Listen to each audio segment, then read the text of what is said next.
Did you know your Samsung S26 series can instantly copy text, extract images, create GIF, use drawing and photo assist, and even understand what's on your screen using AI Select feature?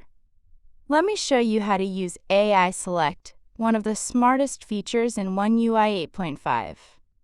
How to access AI Select on any latest Samsung device.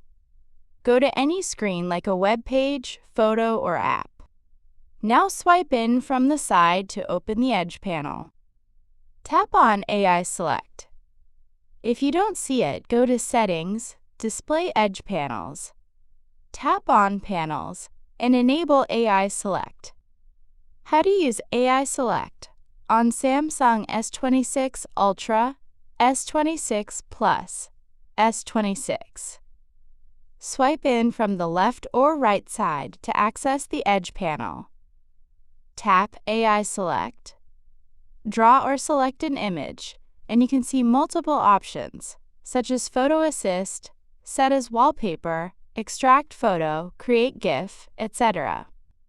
You can copy text from the screen, convert text to your preferred language, and more.